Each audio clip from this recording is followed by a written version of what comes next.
to focus on is we went through what's working in the business, 4 things that were working, and kind of how it makes us feel, why it's working, and just the sort of focus and the lessons that we've learned from it.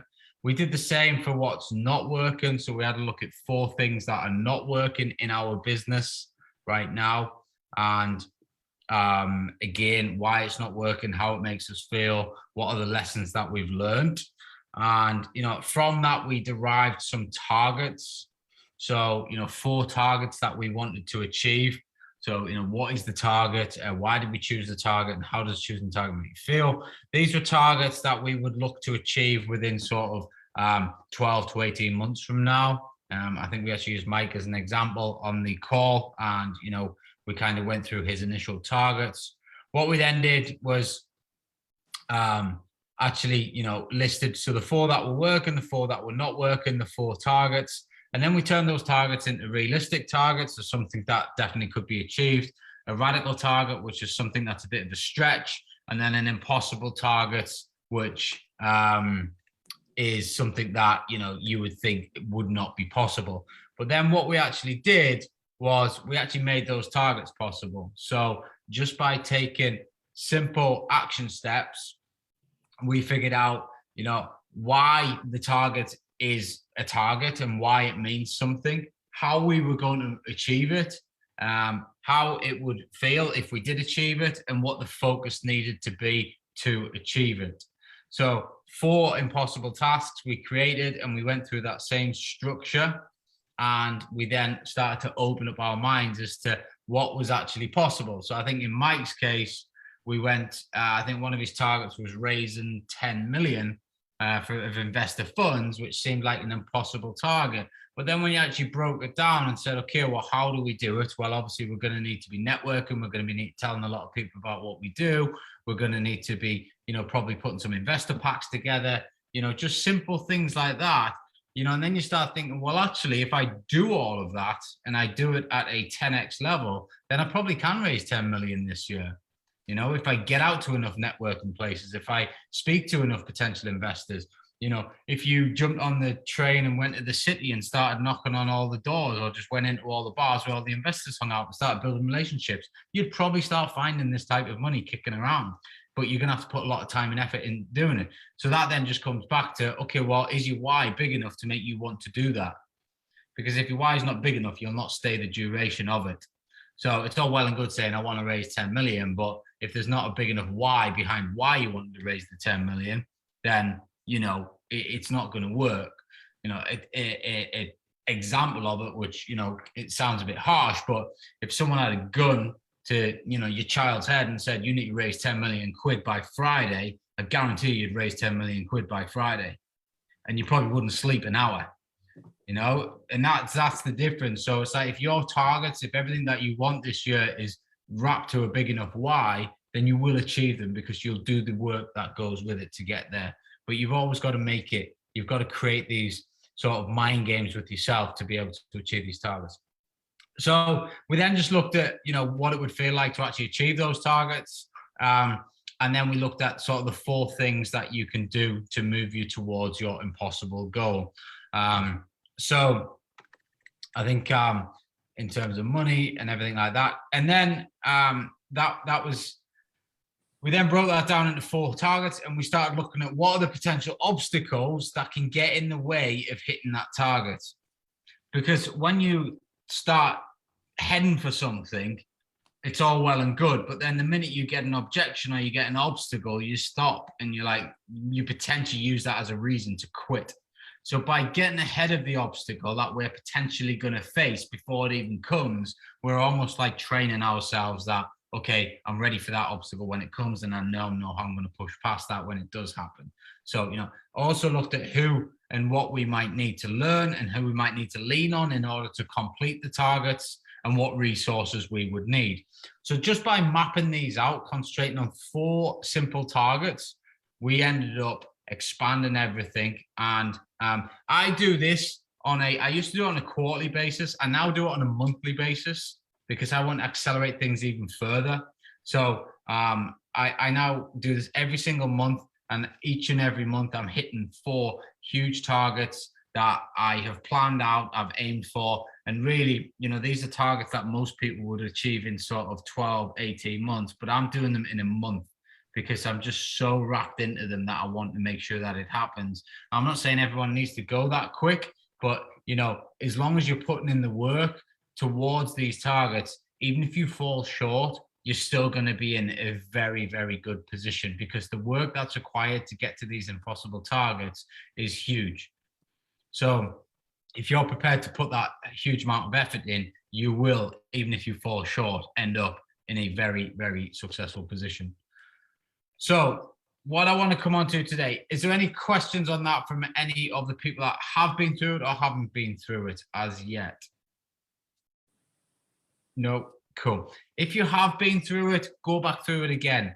I quite often do this, I might change a target, and it's okay to do that. I might find that, that target actually I'm not really inspired by it enough. I just wrote it down in the heat of the moment because I couldn't think of anything else. So I go back and I look at it and I'll change the target and I'll make it mean something more, and then I'll wrap the action around it.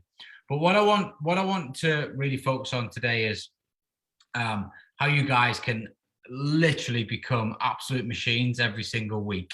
And this is another thing that I do, and it allows me to just knock off task after task after task, and it really helps me move forward. I see things changing quite quickly, and it is definitely linked to kind of putting this in place. So who here creates to-do lists? Yeah. And where do we just shout up? Where do we kind of store these to-do lists? Outlook calendar on tasks. Tasks. 10x planner. 10x planner. Okay, cool. So writing them down on paper. Who doesn't create to-do lists? Okay, everyone does. Right, great. So with a to-do list, we basically have a list of items that more than likely overwhelm us in time, because the list gets bigger and bigger and bigger and bigger, and we don't keep on top of it. But we're always, as we're going through our daily lives, we're constantly getting ideas pop into our heads. Forever, into iTunes notes, just bang, bang, bang, bang, bang, bang, iNotes, whatever it's called, and just listing stuff.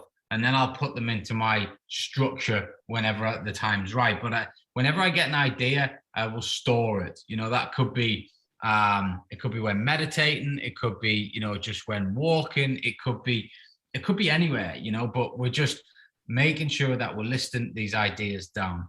This list then begins to build and build and build. And what you'll find is probably 40 to 60% of that list you don't ever need to do anything with, because sometimes it's just rubbish. And when you actually look at it with a bit of clarity after you've spent a bit of time away from the initial idea, you'll think, actually, that's not going to serve me. I don't actually need to do that, or actually, that's not that important. I don't need to do that.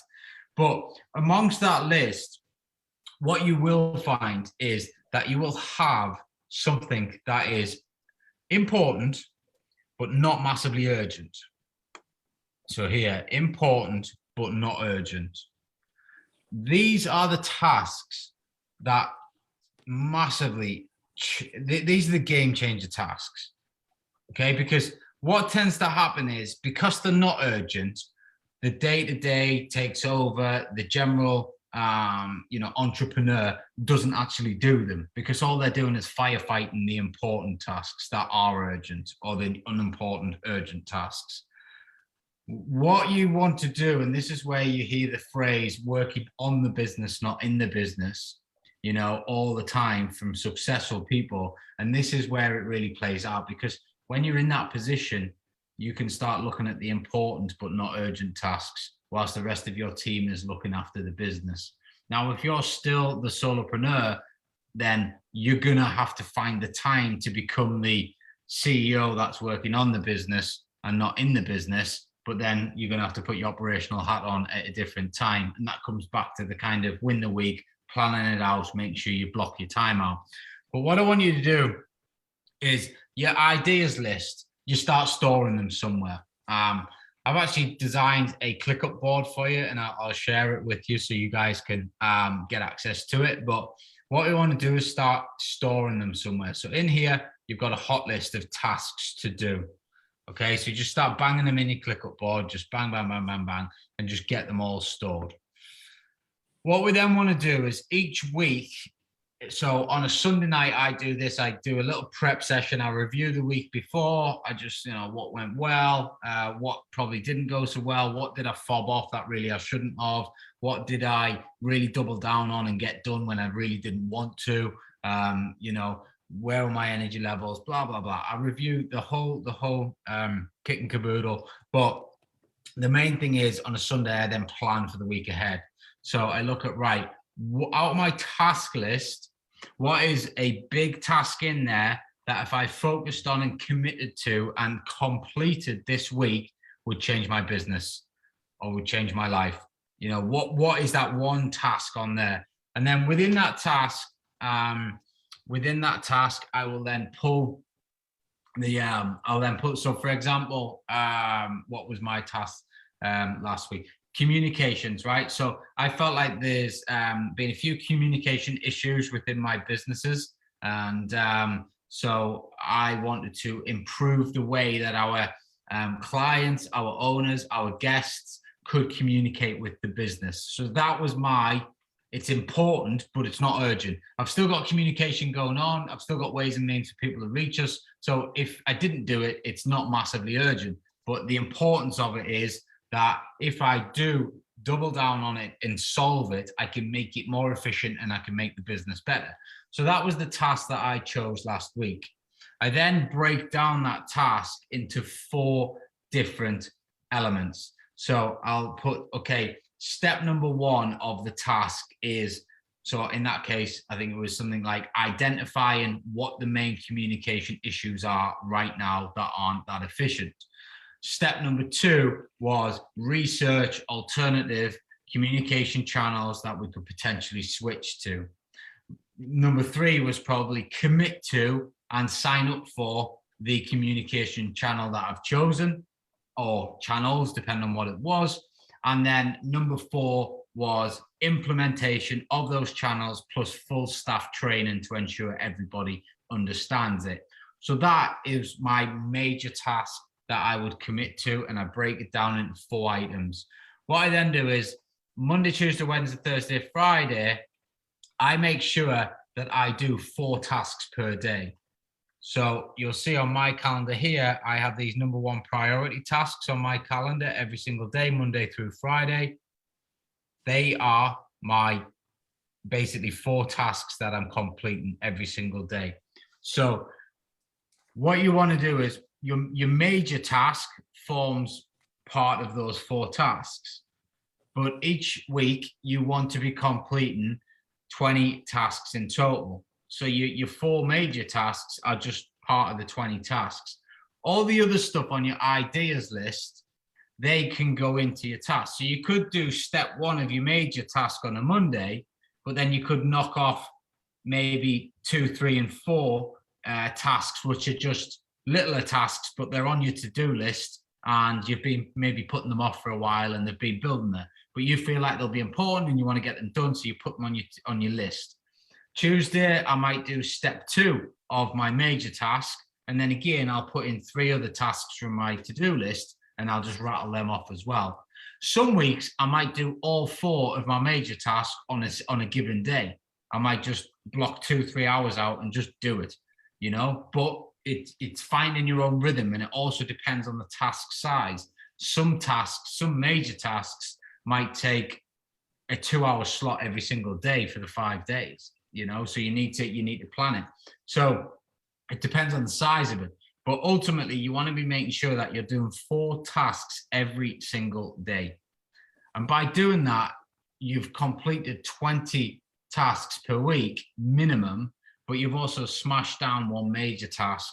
If you do that 52 weeks of the year, then I guarantee you'll be in a hell of a different position to where you are right now.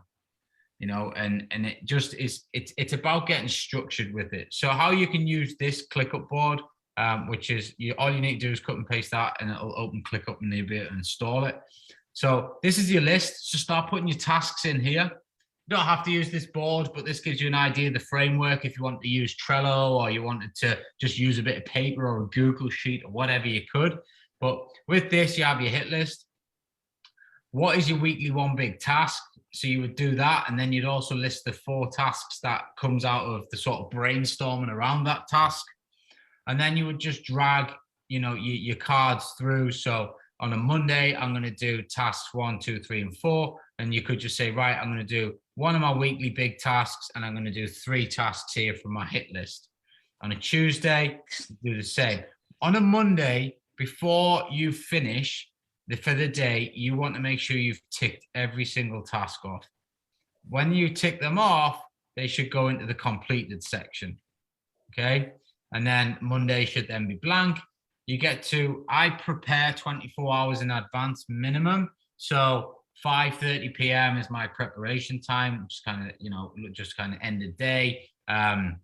So I'll say, right, 5:30 tonight, what am I going to do tomorrow? So I start looking at, okay, well, I'm going to drag task number 2 over from my hit list, from my big list into there. And I also think I need to get that done. So I'll drag that over. I need to get that done. So I'll drag that over. Actually, that's irrelevant. So I'll just delete that task. I don't need that. And then I'll drag that over. And then I've got 4 more tasks. And then tomorrow, my time comes around to do my number 1 priority task. And I just bang them out. Bang, bang, bang, bang. Put my phones on Do Not Disturb. Put my laptop on Do Not Disturb. And I just get them done. I repeat this process every single day of the week for 5 days.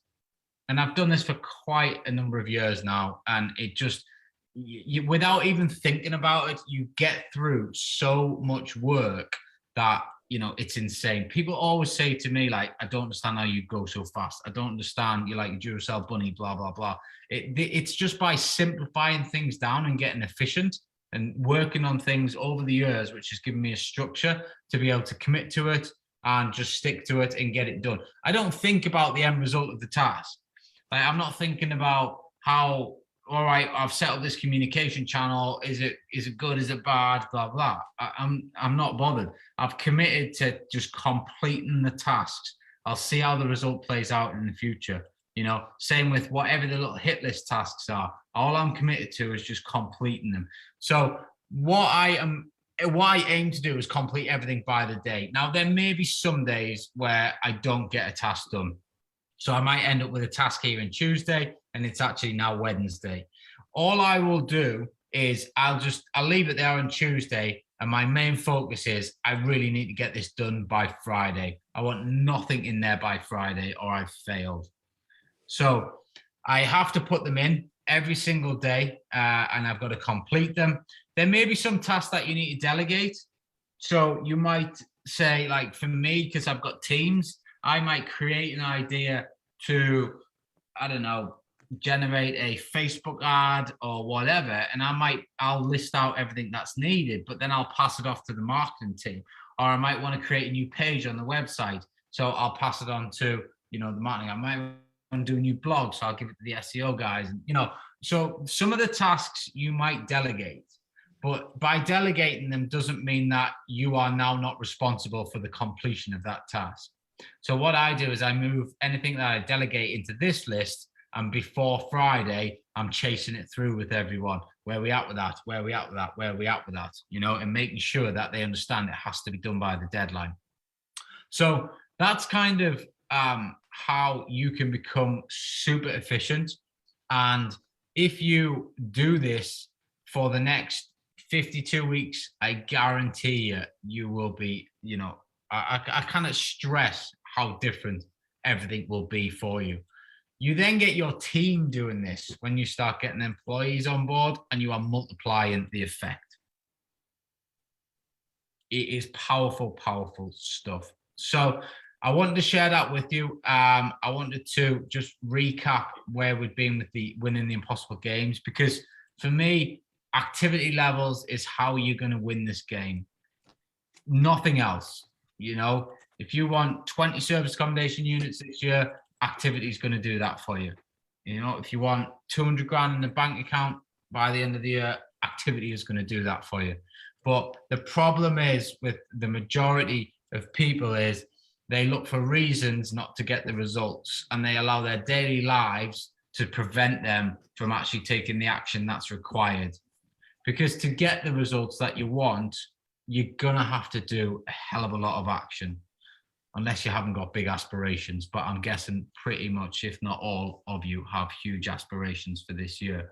So, you know, we need to wrap massive action around it. And that's how you can do it in a structured way that is penetrating every single day that you're getting up, but you're planning ahead. So you're not just going into tomorrow going, I'll make a few calls to estate agents today and I'll do a bit of this and I'll do a bit of that. What we are doing is structuring ourselves in such a way that we know what we have to do ahead of time. And we then get to that time. Just like if we had a meeting, we would turn up the meeting on time, we'd sit in the meeting and we'd deliver whatever we need to deliver to. This is no different. You're putting a time in your diary, you get to work, it's really important. And by the end of it, you're done. And then you go about the next part of your day. And by doing it, it's a game changer. It's an absolute game changer.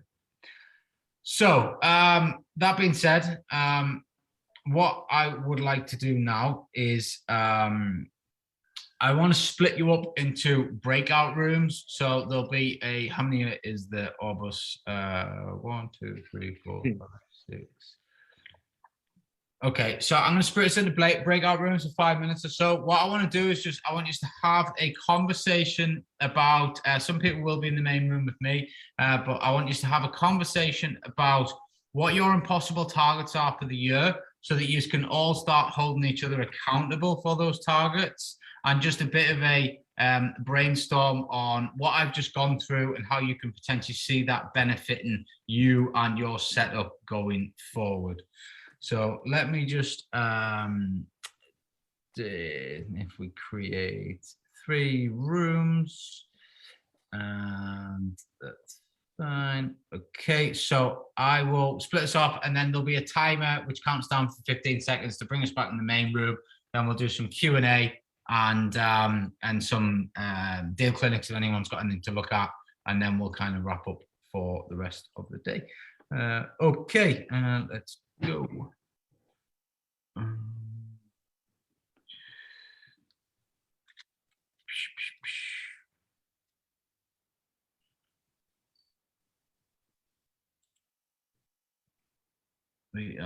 There we go.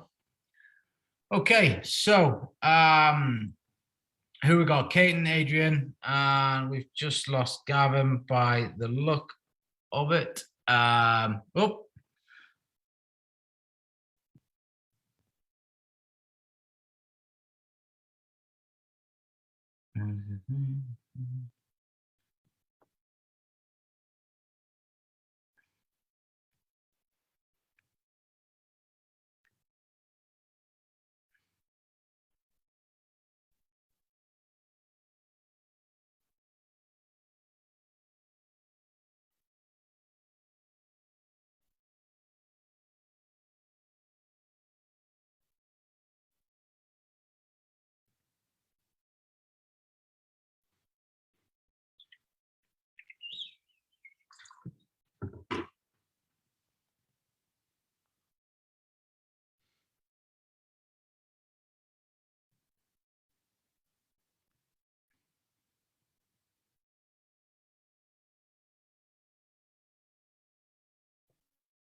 Hello.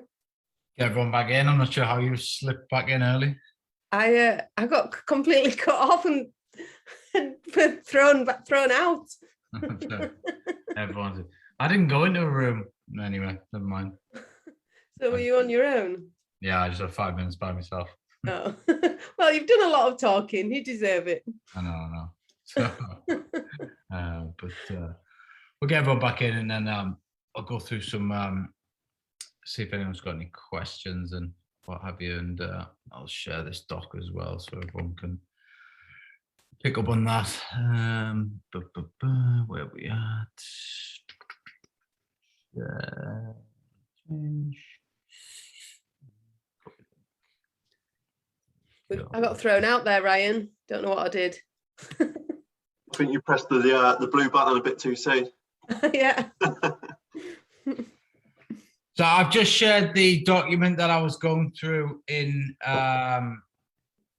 the chat there for those that need it. I think I did notice. I think Jasmine might have done it in the Telegram group as well. So thank you for that.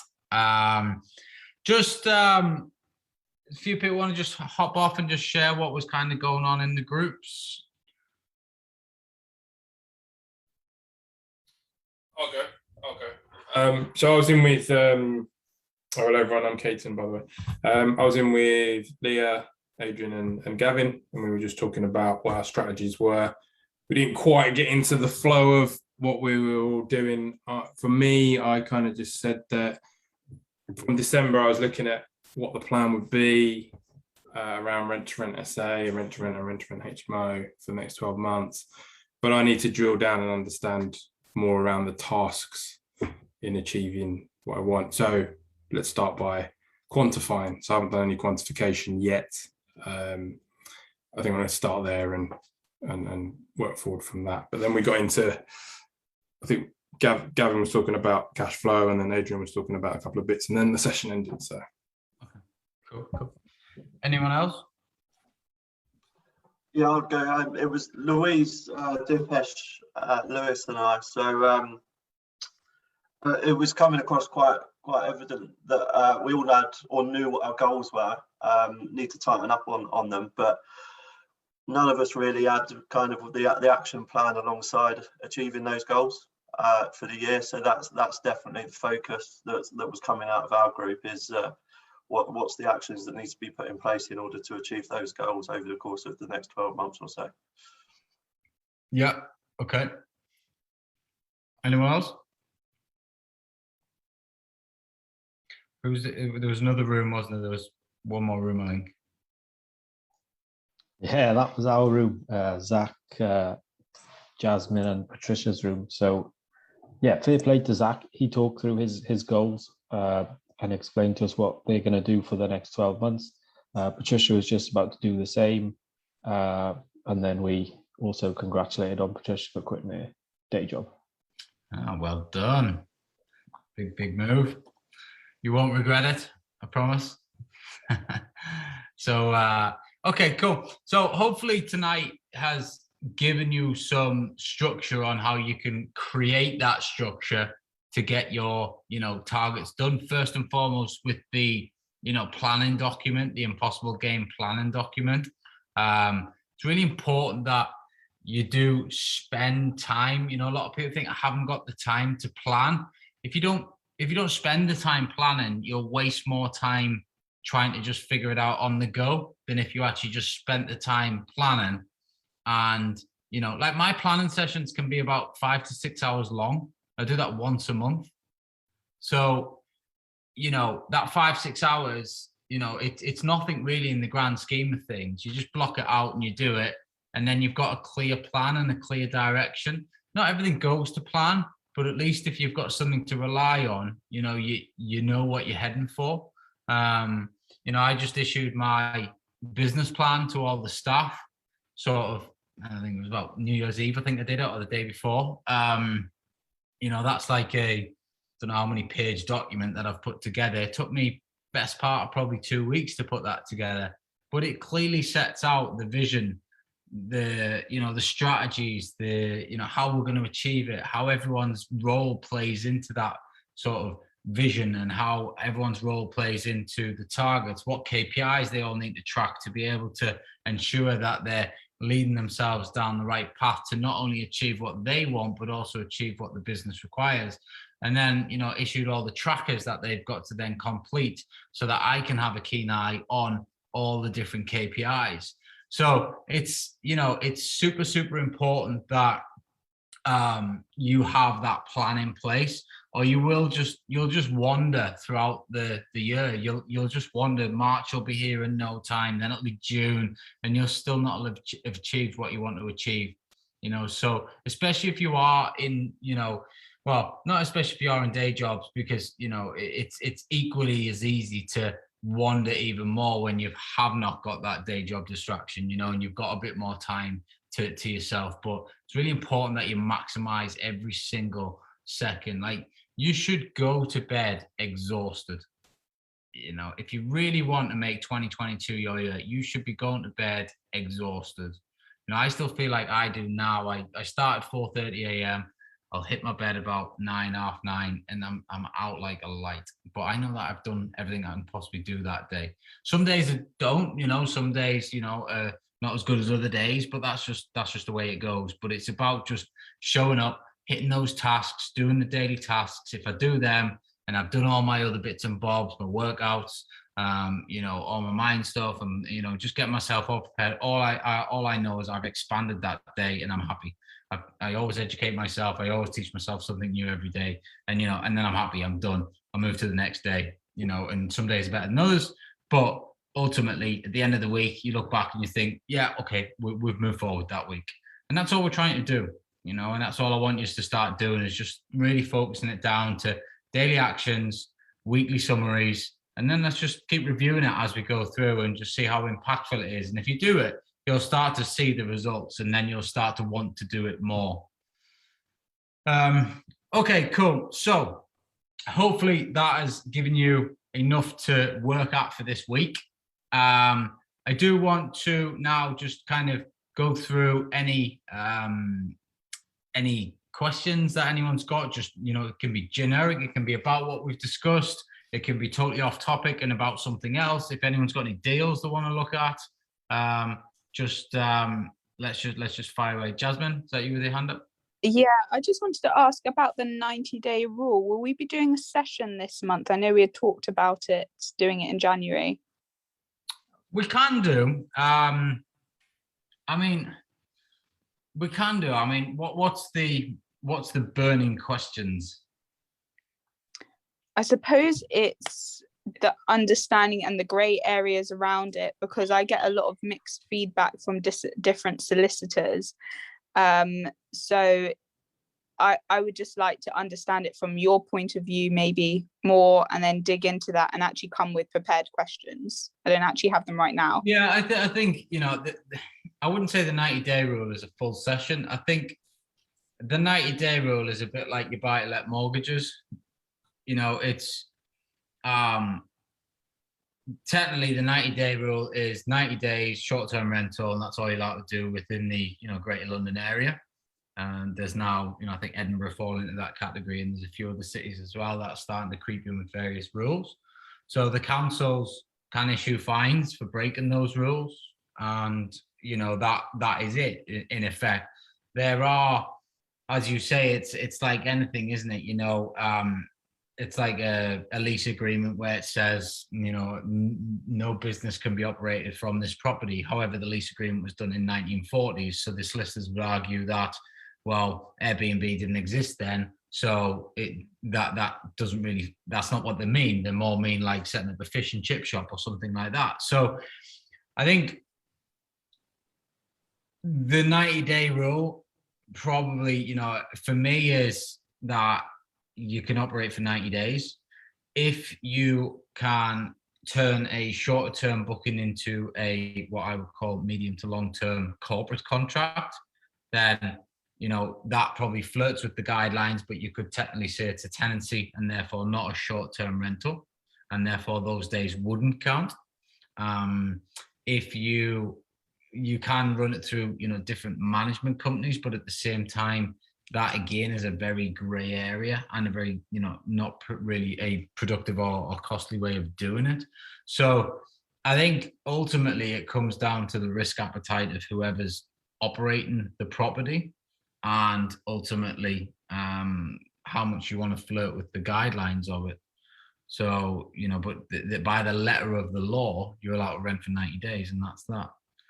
But, it's the same with buy-to-let mortgages, which, I get asked about all the time. Well, the way I see it is you only really fall foul of buy-to-let mortgages when you stop paying your mortgage. For me, I've got both scenarios where I will have so let's say I had a serviced accommodation mortgage, and then COVID hit, so I put it into a buy-to-let.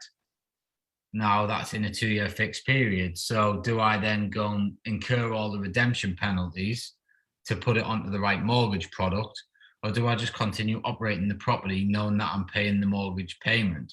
Similarly, I had buy-to-let properties that I switched onto serviced accommodation that are in 3-year fixed products. Do I incur all the redemption penalties, or do I just continue as is? And when the renewal period's right or up, then I'll switch on to the right product.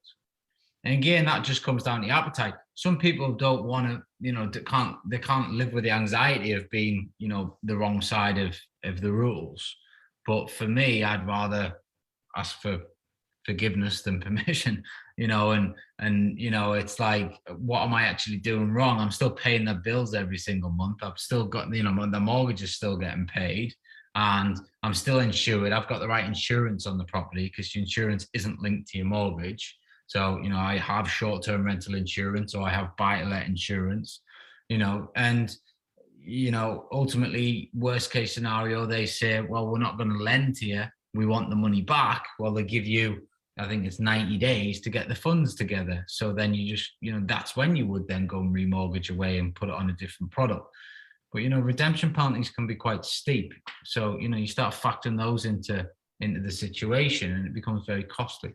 Having said that, if you are, purchasing a property out like at the start, and you want to run it on a certain strategy, and that's going to be the strategy long term, then just get it on the right product from the start. But sometimes you do get caught in the crossfire, and you've just got to kind of make it work. So that's been my experience of it. I'm not saying it's right, because technically it's not, but I think there's right by the book, and there's right by the commercial book, and at the end of the day, we're here to make profit. So as long as no one's getting hurt, and there's no one's getting harmed, and everything's still getting paid, then I don't really see any major issues with it. 90-day rule, again, it depends on, you as an individual, I think, and depends on, what you're prepared to do. Obviously, all you got to do is go on Airbnb and see how many properties are operating in London. But there are also other strategies to get direct bookings, and which I'll be covering off as we go through this sort of quarter, especially when we hit towards the marketing sort of segment of it. But those direct bookings you can turn into longer term, medium term contracts. And for me, from the advice I've had around London, I don't think they fall into the 90 days. I think they sit outside because they are a tenancy. So therefore, if you can get, those banked up throughout the year, then, you've still got 3 months of the year that you can run short-term rentals for. So, and that's normally enough to make profit. But if you're wanting to just bang it on Airbnb for 365 days of the year, or booking.com, and every guest is through that method, then technically you are breaking the rule. Does that make sense? Yeah, that does. And so if you were to, have these longer term bookings, and as you said, they look like long term rather than short term, would you then use the same terms and agreements, or would it, terms and conditions, or would you be using a different format? I'd use a corporate let agreement, because 9 times out of 10, they're probably going to be a business that's going to be renting from you. So it would turn into a corporate tenancy. Okay. And if it's done under like a management agreement, which is ultimately what we do with our landlords, and we were to change our management company under that, would that be seen as a separate person taking it on? Yeah, I think it depends, and this is where, because I've read a few different councils' versions of the rule. So some of the councils will state that it is the property owner have 90 days, and therefore it doesn't really matter what management company you've got going in there, or but then there are other ones that again have a bit more of a looser meaning, and therefore you could potentially, one management company can have it for 90 days, someone else goes in and they can have it for another 90 days, so on and so forth. So there are, I think, it's about looking into it, but no matter how much you look into it and no matter how many solicitors you speak to, you'll probably get 10 different answers. Okay. And I think ultimately, if the councils want to be pricks, the councils are going to be pricks. Like, if they want to come down on you and they want to fine you, they're going to come down on you and they're going to fine you. That's it. Doesn't matter what your solicitors say. It doesn't matter what anybody kind of says. That is ultimately how councils work. So, if they feel like you've broke the rules, they'll go to town. But, how many times have we heard of that? Personally, I don't know anyone that's been done yet, but it's a gray area, that's for sure. But it's just because it's there doesn't mean that you can't not do short-term rentals in Greater London. You can, and there's massive profit opportunity. You can get these longer stays. You can get the corporate tenancies. You've got a lot more international travelers flying into London for months and months and months of work. It's about just connecting with the right people and advertising yourselves on the right channels to be able to get those bookings.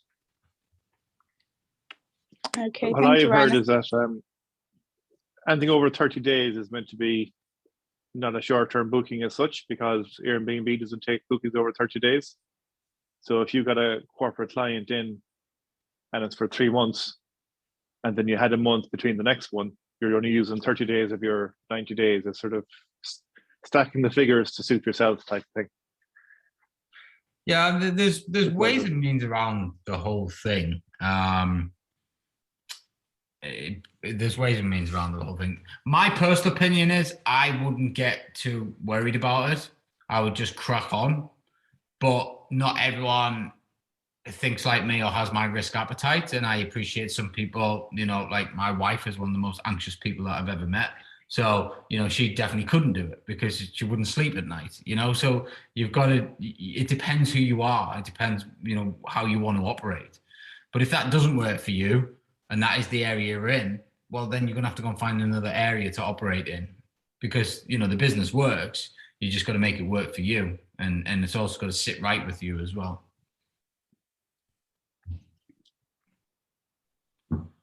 Brian, got a question about business rates. So I know that some people get business rates done quite easily. I called the council the other day to tell them I'm running a holiday let, and they asked me for the address, which I didn't give my exact address. I gave another one on the road, and then they says, "Oh, you need to ring the valuation office to get it." Is that? And I was a bit nervous about doing that because I don't have it on the right mortgage, so I didn't want to start exposing myself. So yeah, is that normal? Yeah, it doesn't matter. So basically the council and business rates are two different departments. They actually don't like each other, because when you get on business rates, it's the council lose money. They don't get the money anymore. The business rates team get the money, and vice versa. So the VOA is who you need to apply to. You can actually just go on the government's website and just make an application. They then ask you for things like how many beds has it got, what's the size of the property, that sort of thing. And then they'll give you a rateable value. And then depending on how many properties you've got, if it's only the one property, you'll get small business rates relief on that property. but then as you start to scale more and more, you lose that rate relief. But the benefit of it's not a quick process anymore. It's probably I would say a 3-month process all in all to turn it all around. But it doesn't matter. Like, even if you pay your council tax, they'll just backdate it and readjust it, and you'll either get a credit or you'll actually owe them more money, whichever way, and then or vice versa if you do it the other way. So, but really, you are a trading business as a short-term let, so you should be on business rates. That's how it works. If you are on business rates, then if COVID flares up and things like that, the government tend to support those businesses that are in the hospitality industry and on business rates. So you will be eligible for grants and support. And, you know, that is, you know, that saved so many businesses last year because you could get the help by being registered properly and being set up properly.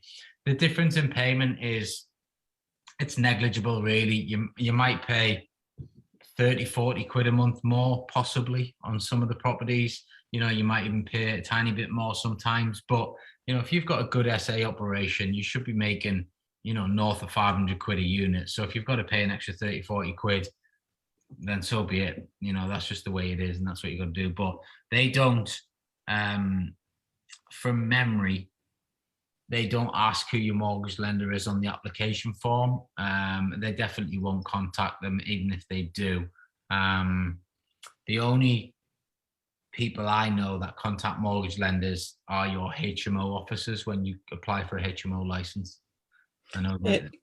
Yeah, I was just a bit nervous, so I'll go back and do it, because I've also got a student HMO which I've just converted into an SA.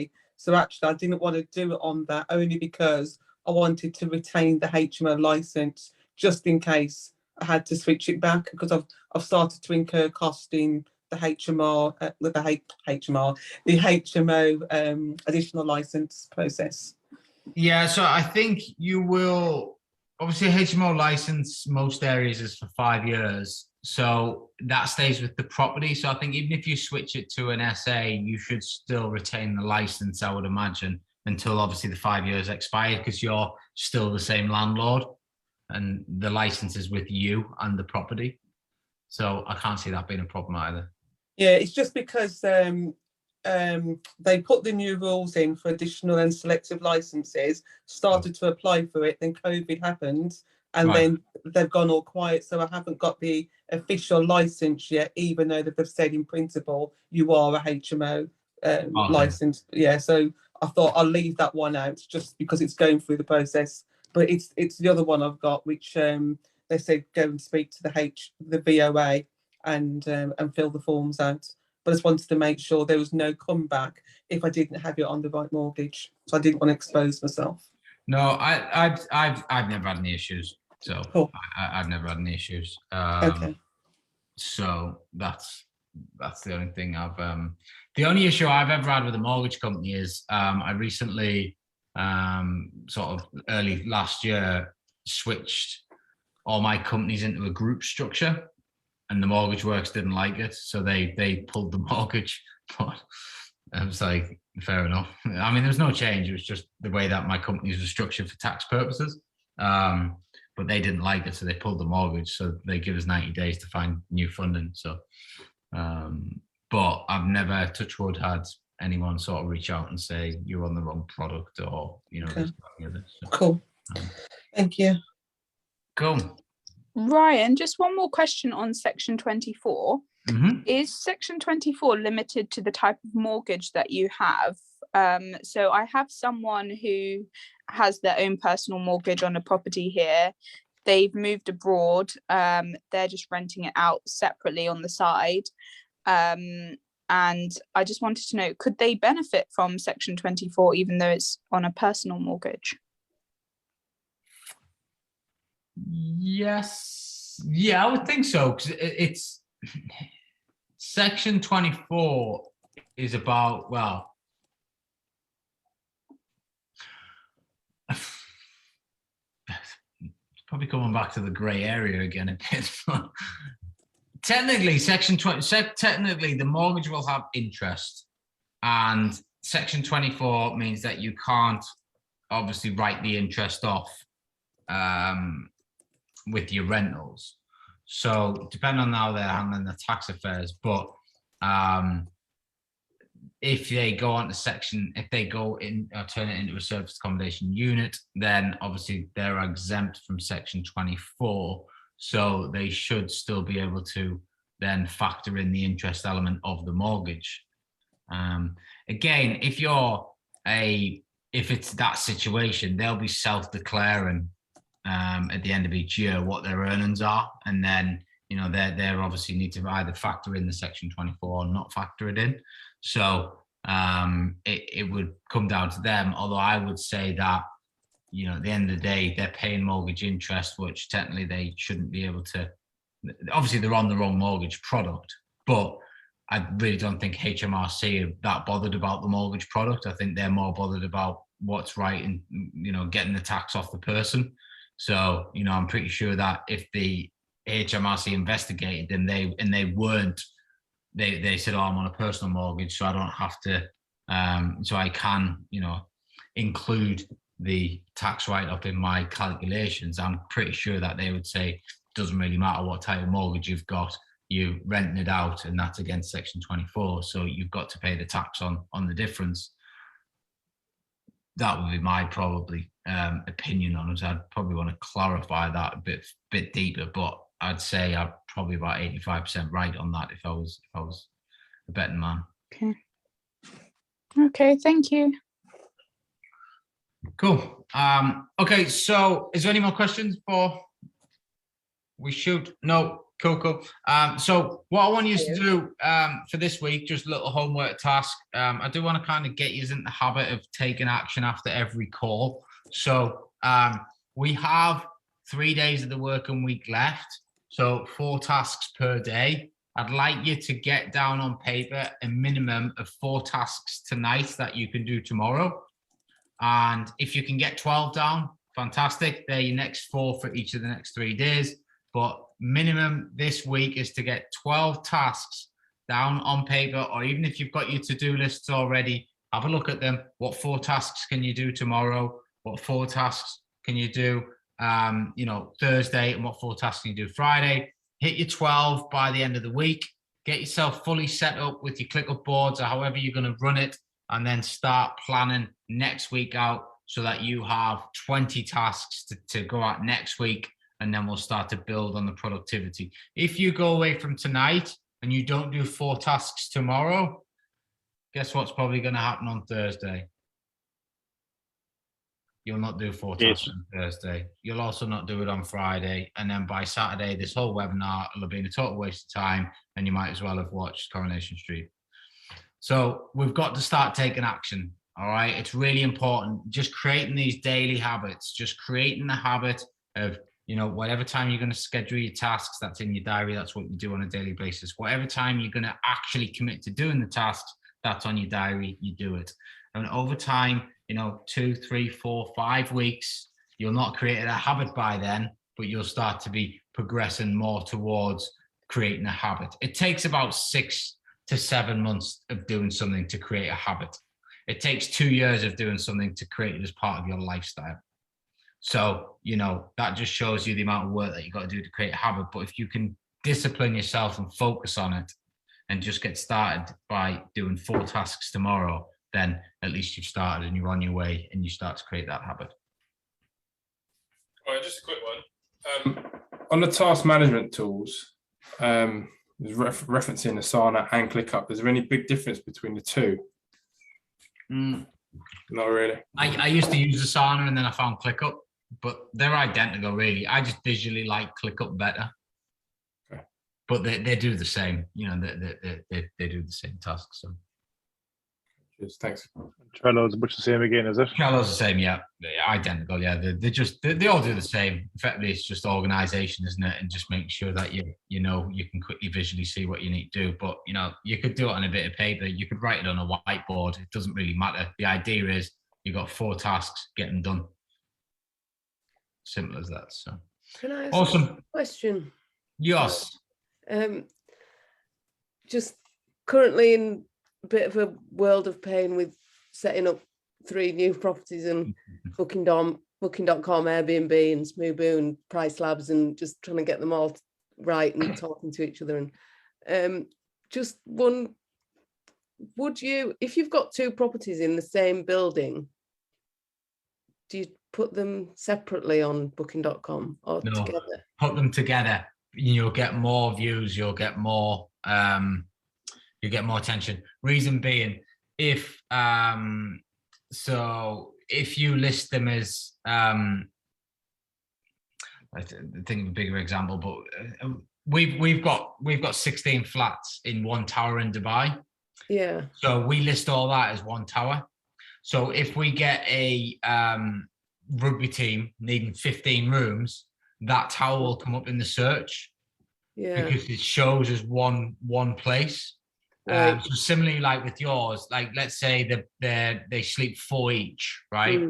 So if you list them separately and someone searches for 8 people, they won't come up in the search.